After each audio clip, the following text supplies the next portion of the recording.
morning. It's good to see everyone.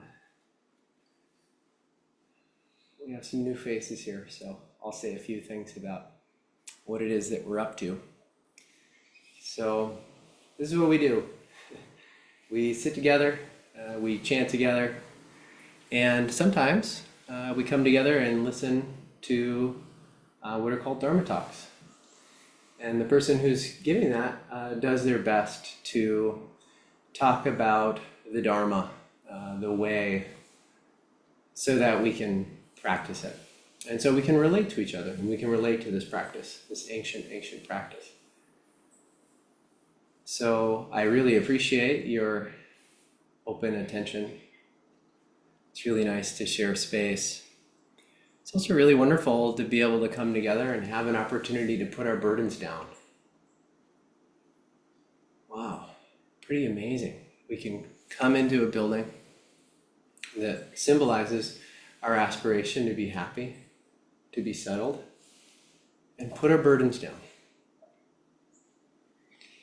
And you know, putting your burdens down can also mean seeing your burdens. Oh, here they are.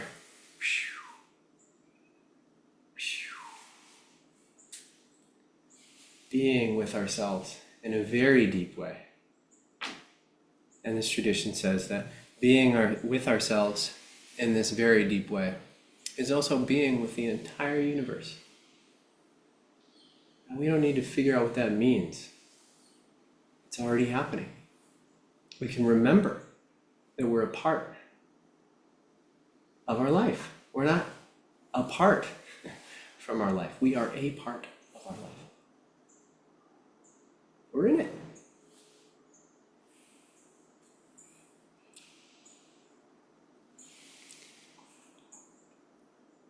I'm excited to give this talk today. I'm going to give a talk on case 14 in the Mumonkan, which is called Nansen Kills the Cat. Part of the reason why I'm giving a talk on this is I found a particular aversion to this koan. What? The Zen master kills the cat? Come on. So I thought, okay, I better check it out. So I'm really excited to talk about this particular koan with all of you. Yes, for now I'm the only person speaking, but talking with all of us. And sometimes talking really looks like listening anyway. That's deep talking. Who's giving the Dharma talk? Okay, so I'm going to read the case.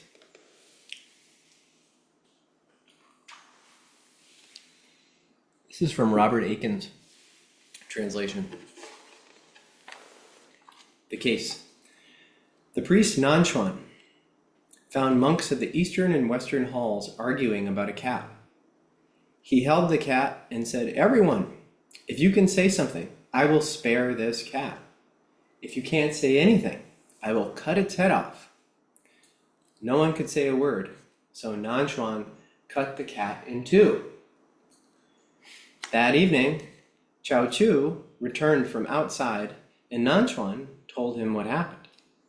Chao Chu removed a sandal from his foot, put it on his head, and walked out. Nansen said, "If you had been there, the cat would have been spared." I'll read this one more time. The priest Nansen found monks of the eastern and western halls arguing about a cat.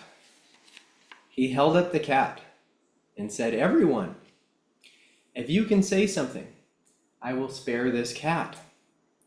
If you can't say anything, I will cut off its head." No one could say a word, so Nansen cut the cat in two. That evening, Chao Chu returned from outside, and Nansen told him what had happened. Chao Chu removed a sandal from his foot, put it on his head, and walked out. Nansen said, "If you had been there, the cat would have been spared." So if this feels kind of like a heavy koan, go ahead and raise your hand. Yeah, I thought so too. And I still think so. And also, I think there's a lot in here for us. So, I think before getting into it any further, I just want to say a few things. So, Nanchuan, that's its name in Chinese. In Japanese, it's Nansen. So if you hear Nanchuan, Nansen, it's the same person. Likewise, Chao Chu is Joshu in Japanese. So if you hear these names, they're referring to the same person. This took place in China, allegedly. Took place in China around the late 700s, probably. So this is an old story. And I guess for the new people, I guess I can say a few words about what a koan is. So we have a really rich tradition of stories like these that are often referred to as koans or cases. And in these, there is a exchange. And in that exchange, something happens. And these exchanges have something to tell us about our minds, have something to tell us about our hearts. One thing that I had heard once that I think is a pretty good way of talking about koans, one of the ways to talk about koans, it's like a Rorschach test. You have this smear of paint, and it can be interpreted in so many different ways. But Zen and Buddhism are concerned with freedom. Freedom from suffering, connecting with our lives, transforming that which is afflictive, really being present to this life that we have. And so these koans are oriented in that direction. So I had a lot of aversion the first time I heard this koan. In fact, my immediate response was just to dismiss it. Because in our tradition, we have vows that we take. I vow not to kill is actually the first vow. So immediately upon hearing this koan, I dismissed it. And thought it would be interesting. I remember thinking, well, someday I'll give a talk on that particular koan. And I decided, I guess I'll give a talk on this particular koan. And there's a lot in this. So I'm going to talk about ways to potentially relate to this koan. I'm going to tell you some of my take on this koan. But this is really also, and more importantly, about your particular experience of this koan. Another way that we can look at it is engaging with art. You know, if we see a piece of art, usually if we just kind of look at it and say, I don't like it. Oh, I like it. We're kind of missing what's going on. Sure, that's a fine way to engage with art. But to see it, oh, I don't like this. I wonder why I don't like this. I don't really understand what the point of this is. It reminds me of X, Y, or Z. The colors feel gloomy. Stylistically, lines are jagged. So that's a little bit different than just, I like it, I don't like it. So spending a little bit of time getting close to, do I like it? Do I not like it? And what's in it for me? And I'm going to talk about this particular koan in two ways. And actually, I'd recommend looking at koans in this way. If you're unsure of how to relate to a koan, or if it's feeling a little dry, or it's feeling a little dead, look at it in these two ways. One, as symbolic. Two, as literal. So look at it as symbolic, look at it as literal, and see what's in there for you. So the first way that I'm going to talk about this is in terms of the symbolic. So when we look at something through a symbolic lens, every character in the story is you. So this isn't about those characters out there. It's actually about this person right here, this person right here, this person right here. So all of these characters, from a symbolic perspective, are within your own experience. And so what do they have to tell us about reality? What do they have to tell us about suffering and freedom from suffering? Wisdom and compassion. What do these koans have to tell us about those particular themes?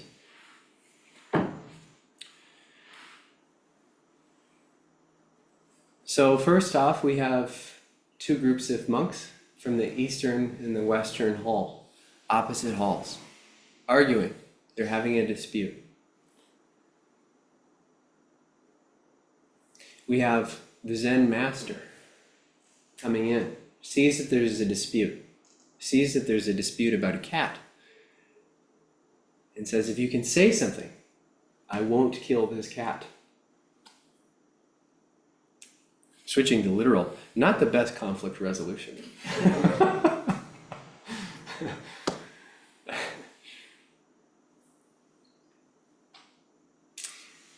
The characters didn't say anything. The master cut the cat in half. 2 pieces. In comes another monk. Nansen tells this monk what had happened. He immediately puts his shoe on his head and walks out. And he says, wow, had you been there, this cat would have been spared. So from a symbolic standpoint, what's in this for us? Well, you're every character. So we find this when we sit in Zazen. We find splits in ourselves. We see that there's a part of ourself that feels this way, there's a part of ourself that feels this way. And maybe we feel a tremendous amount of grief when we sit. And on the other hand, we really don't want to be experiencing grief. We want to just be sitting and free from all of that difficulty. Or maybe we experience rage or boredom or sleepiness.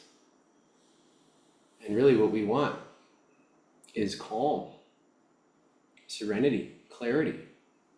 So we have these quarrels in ourselves.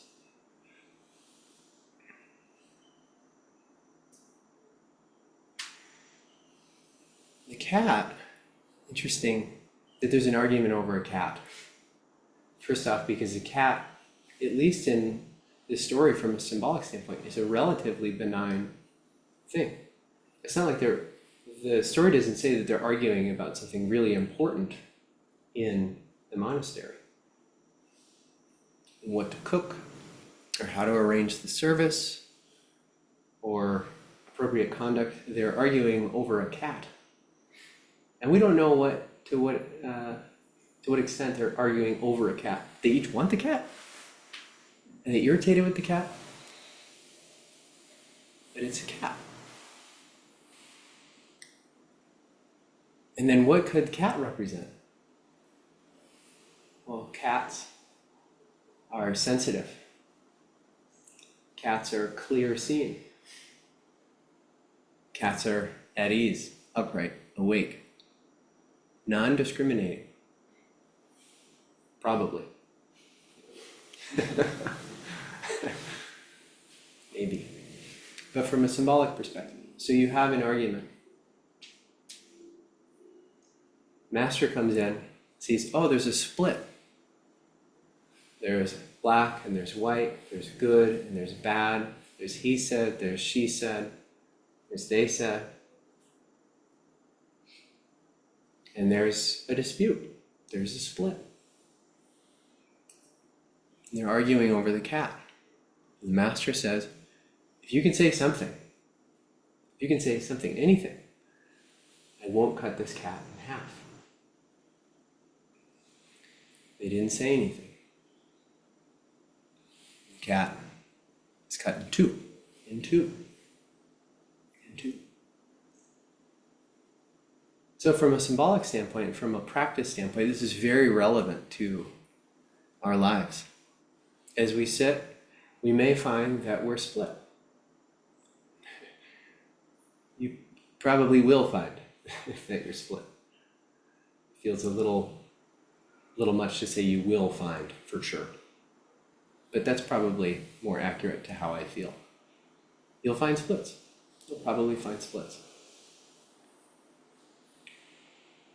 And so what's needed in order to keep the two halves in one whole? What's needed to resolve this quarrel? Zen says that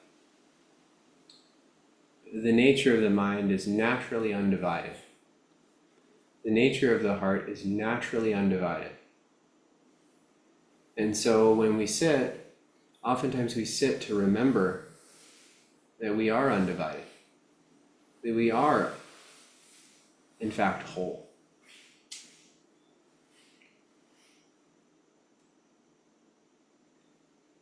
And it requires that we simply pay attention. We pay attention. So perhaps we pay attention to the cat in our experience. What is the part of us that is relaxed, that is sensitive, that is open? And if we pay attention to that, perhaps we can say something. We can bring those two parts together. And I don't mean in a cognitive way. Like, yeah, I sat zazen this morning and I have resolution. But to really sit in an unquestioning way.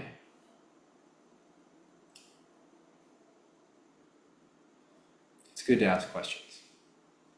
So questions are helpful. But not in the sense of, I need to get some kind of an idea or a plan from this. No, I'm just bearing witness. I'm just bearing witness to what's right here.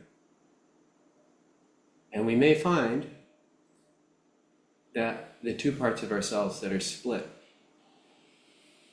are actually looking right at this cat, wide open, innocent, sensitive, throwing itself around on the ground, enjoying the sun, making a ruckus. Turning our attention toward that and seeing, oh, these two sides are not actually as divided as I had thought previously.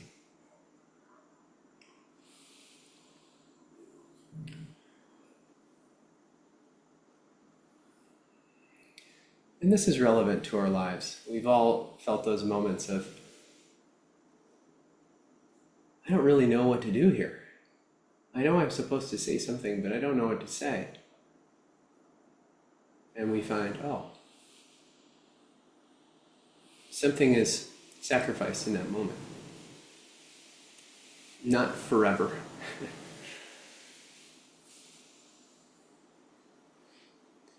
And then we have the inversion of the shoe. Put on top of the head. So a lot of times, kind of our intuitive way of doing things is, if somebody makes me mad, I'm going to be mad back at them. And if somebody is nice to me, I'm going to be nice back to them. And we're on the same team. Unless you do something that is in opposition to my expectations of how you should behave in order for me to be okay. This is oftentimes how kind of our default mode. And so our tradition says, actually put the sandal on top of your head for a moment. Don't do anything. Sit down. Bear witness to what's here right now. Don't worry about resolving the two sides. And when we need to act, we act.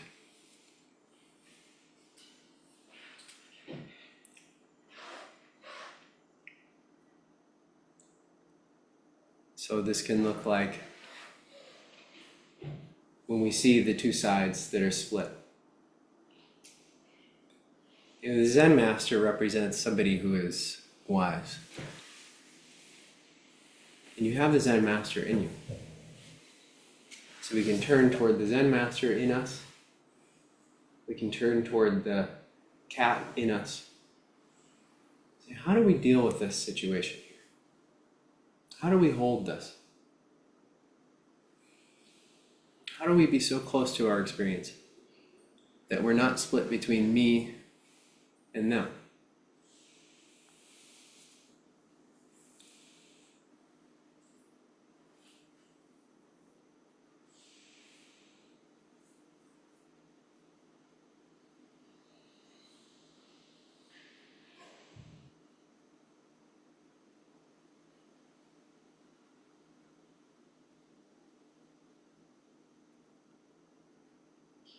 Now, in terms of a literal reading of this particular koan,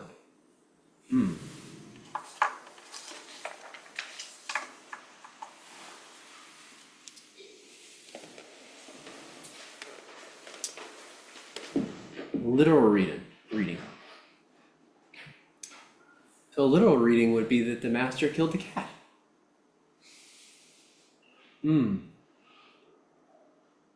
That would mean that the master broke the very first precept. And typically, sometimes we know very clearly, oh, that's actually wrong. It's not our way. We may even find the temptation to justify the killing of the cat. Well, Zen master killed the cat, probably doing it out of some exercise in emptiness. He gets it. Sometimes we do this. But if we're going to take a literal reading, in my view, that's an abuse of power. In my view, that's breaking the precepts. And that should be faced squarely.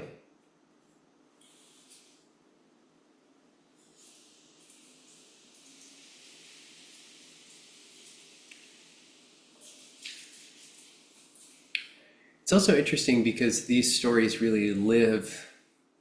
I mean, these stories exist within our tradition. And these stories were recorded in China, happened in China, moved to Japan, came to our culture and the culture at large. And so we need to understand these in a way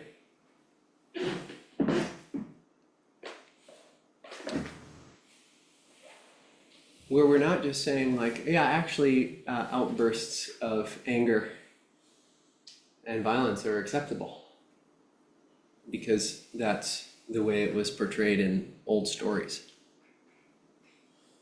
We need to be really careful. And we see this, within spiritual traditions, spiritual communities. People have abused their power, harmed students. So we need to have a literal reading of this is also really helpful. We need to be square. We need to be able to say, actually, no, that wasn't okay. And this exists in our tradition. This has happened. Katagiri Roshi, the founder of this very temple,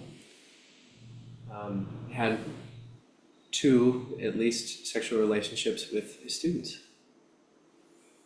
And some people say, well, it was consensual. But on the other hand,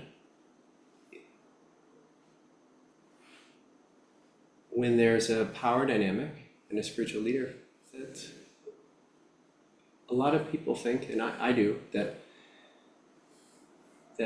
consent doesn't actually exist within that particular dynamic.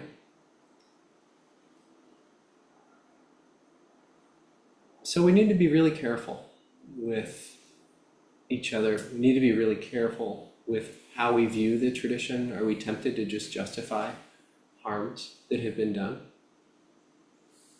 in the name of an idea of Zen that we have? So we just need to be careful. It's important. And yet at the same time, Katagiri Roshi is very beloved. I mean, we wouldn't be here if it wasn't for the founding of this temple. And that requires us to be able to see it in a complicated way. Like, well, that wasn't actually okay. And yet,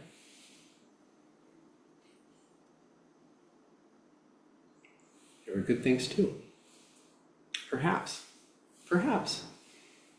And for some, there's a line. Like, actually, no. So literal readings can be really helpful. And symbolic readings can be really helpful.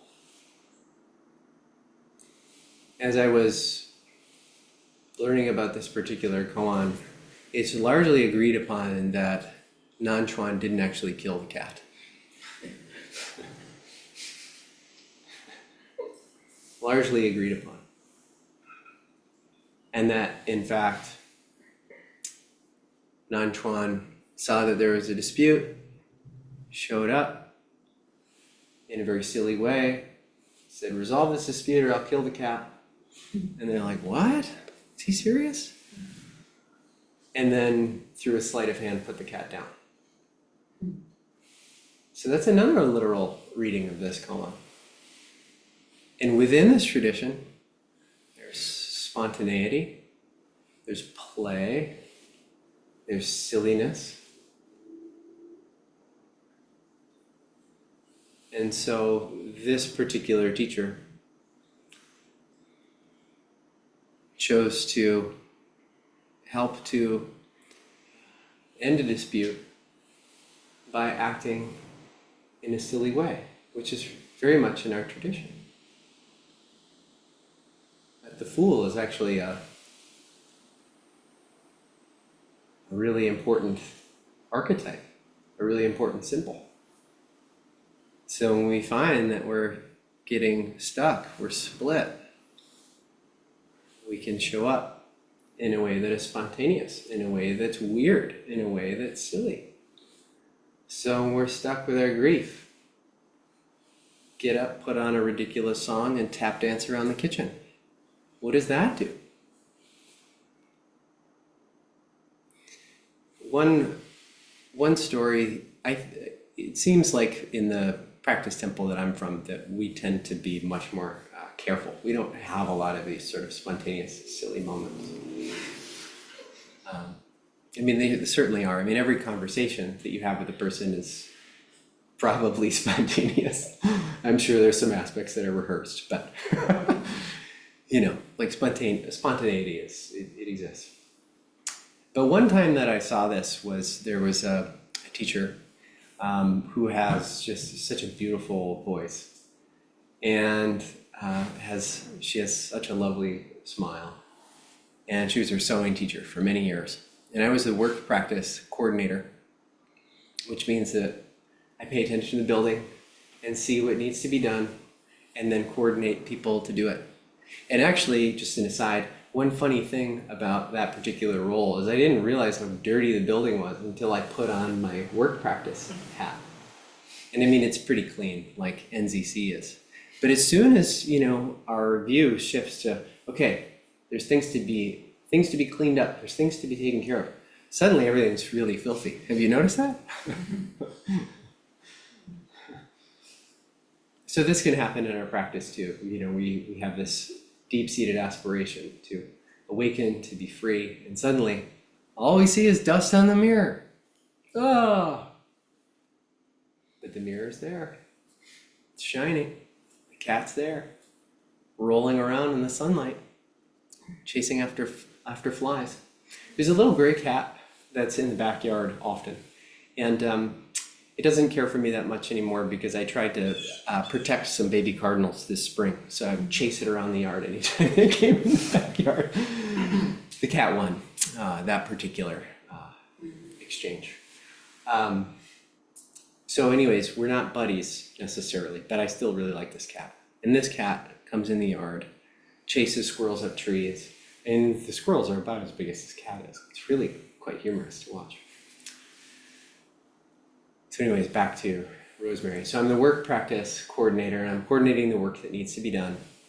And we decided, okay, we're gonna clean the floors and we're gonna dry the floors. And so this particular teacher, she said, okay, you gotta do it like they do it in Japan. And so she put down a rag and she started running this rag. And I would guess at the time she was probably 60 years old or so. And she started pedaling her feet, and her feet went out and she landed flat on her chest. And I thought, oh no. And then she rolled over, put her hand underneath her head, hand on her hip, no sign of embarrassment whatsoever. I thought, wow, what a move. What a move.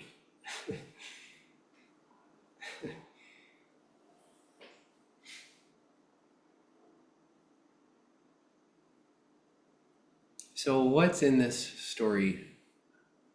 What's in this story for us? And we have the literal and symbolic readings of this particular story.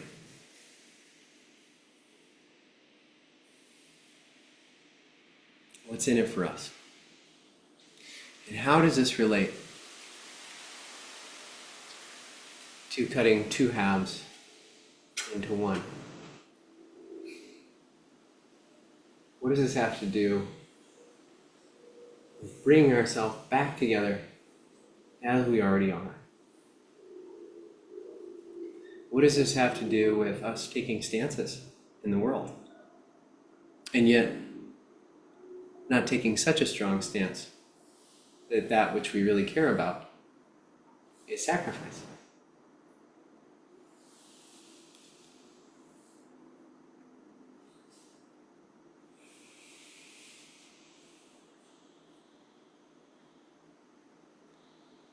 Okay, I think that's all I'll say about this particular koan.